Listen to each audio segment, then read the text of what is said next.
আজ আলোচনা করছি হোমিওপ্যাথিক মেডিসিন সিফিলিনাম। এটা একটি নোসোড সিফিলিটিক ওষুধ, অ্যান্টিসিফিলিটিক ওষুধ। তো এর প্রধান লক্ষণই হলো বারবার হাত ধোয়ার প্রবণতা।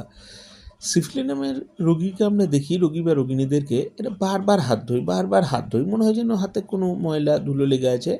আচ্ছা, আর সূর্যাস্ত থেকে আরম্ভ করে সূর্যোদয় পর্যন্ত বৃদ্ধি, যে কোনো রোগ এই সময়ের মধ্যে বাড়ে। রাত্রিকালীন বৃদ্ধি এটা আমরা দেখি, ধীরে ধীরে বাড়তে থাকে, ধীরে ধীরে কমতে থাকে। হ্যাঁ, তবে অবশ্যই সন্ধ্যা থেকে শুরু হয়, সকাল থেকে কমে যায়।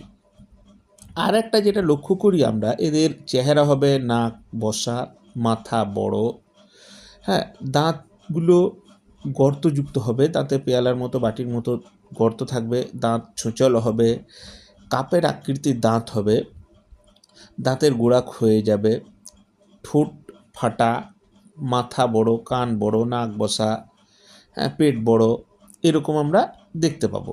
বংশগত মদ খাওয়ার প্রবণতা তো থাকবেই। আচ্ছা, রাত্রে ঘুমানোর সময় মুখ দিয়ে লালা, এটাও একটা বড় লক্ষণ। তাদের চোখের তারাগুলো হবে একটা ছোট, অন্যটা বড়, পয়েন্টেড, ছুচালো ঠোঁট। আচ্ছা, মহিলাদের ক্ষেত্রে আমরা দেখব তাদের ঋতুস্রাবটা হবে অত্যন্ত পাতলা এবং প্রফিউজ, অনেক বেশি।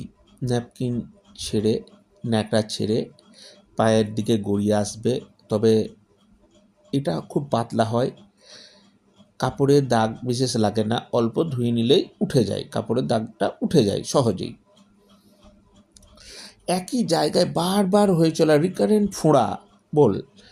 আচ্ছা, এই রুগী একই লাইনে মাথা ধরাও হয়, এদের মাথা ব্যথাটা করে একই লাইনে। ইনফেকশন, এইচআইভিকে এরা খুব ভয় করে। এরা পড়াশোনার দিক দিয়ে গ্রামারে খুব দুর্বল হয়, গ্রামার একেবারে পছন্দ করে না, গ্রামার ব্যাকরণে বিতৃষ্ণা, ম্যাথ ক্যালকুলেশন খুবই ভুল করে। এদের রোগ সাধারণত বললাম রাত্রে বাড়ে। বংশগত মদপানের একটা ইতিহাস দেখা যায়। এরা অ্যান্টি সোশ্যাল হয়, মার দাঙ্গা এরকম পছন্দ করে। হিল স্টেশন, পাহাড়, উঁচু জায়গায় যেতে পছন্দ করে। সমুদ্র এদের পছন্দ নয়, হিল স্টেশনে এরা ভালোও থাকে। আচ্ছা, স্মৃতিশক্তি খুবই কমে যায়, এক সন্তানকে আরেক সন্তানের নাম ধরে ডেকে ফেলে, এরকমভাবে স্মৃতিশক্তি এদের কমতে থাকে। মাড়ির দাঁতগুলো ক্ষয়ে যায়। এই সব দিক থেকে আমরা সিফিলিনামকে বিচার করি। অবশ্যই এটা একটা মাজমেটিক ক্ষেত্র এর আছে।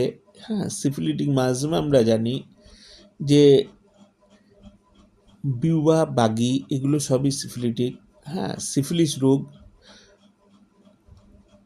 উপযুক্ত চিকিৎসার অভাবে চাপা দেওয়ার ফলে সিফিলিটিক মাজমের সৃষ্টি